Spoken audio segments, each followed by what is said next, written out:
So if you've been paying attention to the news on HLTV of the new roster changes, that you would have noticed already that Vitality has picked up Dupreeh, Magisk and Zonic from the old Astralis roster, running back, winning the 4 majors in their time. This move officially happened on the 5th of January, so that was last Wednesday actually. And when this news was released, this is the first time any of these 5 out of 6 players, including the coach Zonic, has played at an international English-speaking team before. Magisk is the only exception to this, as when he played back in Optic, he did communicate in English in that team. However, this experience is very minimal overall, and there isn't a great deal of it. But because they have always been speaking their native tongue, and have never been put in a situation forcing them to develop better communication skills in English in game, I know all of these players are able to speak English to a fair degree, like in conversations I guess, especially Magisk, Dupreeh and Zonic. However, there is a difference between having a conversation with someone, and also trying to make things happen at a faster pace within a game environment, and also the pressures that come with it. I think this will be the largest question to everyone looking towards the new Vitality coming into the new year, is if they can fix these changes and issues straight out of the gate and use the pieces they have to dominate the CS scene.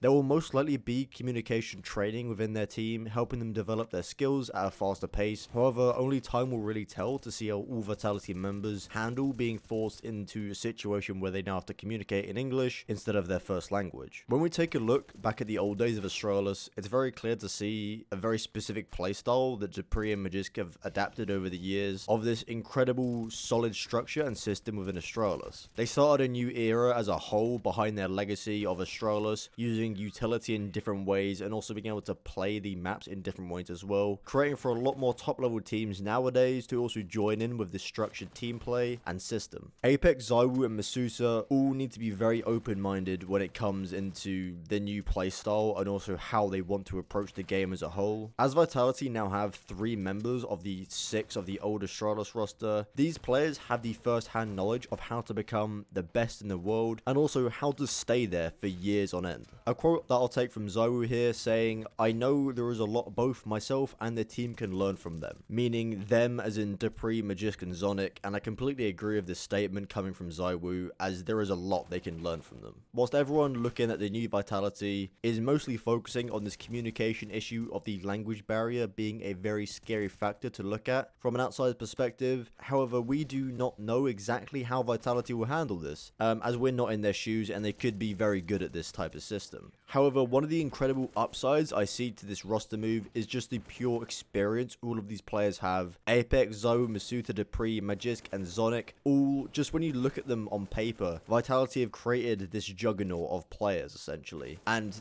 the incredible potential this team has if they're able to put all their pieces in the correct form. I believe that the new Vitality, if done correctly, can be a contender against Na'Vi coming into the new year, and I'll happily say it now. You can tell me if I'm wrong in the future, but I think they can contend against Na'Vi in the new year, just based on the fact they have a great understanding of TMCS and the system CS as a whole, while also being very hungry to win and be back on top, fighting against the biggest teams in the world. And also, on top of that, hopefully, I really hope this, they're willing to incorporate new ideas in towards the team and develop their own unique playstyle. I think the first few months may be a little rough for the new squad of Vitality. However, I feel by April, we will start to see Vitality starting to take shape a little bit more and the abilities of what this new team can do. The main factors for me when looking over their team as a whole is this. We need to be able to see this communication barrier fixed ASAP for them to start progressing, while also seeing the big names in this roster step up. We need to keep seeing ZywOo in his incredible form we all know he can get into, whilst also making sure we get to see the old firepower of Dupreeh and Magisk come out that we know they have the potential of from back in Astralis. As long as they sort this main issue out of communication, then I am almost 100% sure the chemistry of this team will become incredibly strong over time, whilst also having the firepower to back it up going into the future. Let me know what you guys think about me saying that Vitality will be able to contest against Na'Vi going into 2022, as I'd love to hear your opinion and what you think about that. I hope you enjoyed this little video on what I think the Vitality new squad will look like. If you did, make sure to hit the like button, it supports me greatly and I really do appreciate it a lot. And also, subscribe if you're new here, and then if you change your mind later, you can always unsubscribe as well. It's not that big of a deal. It's been Glaze, guys, and I'll speak to you very soon.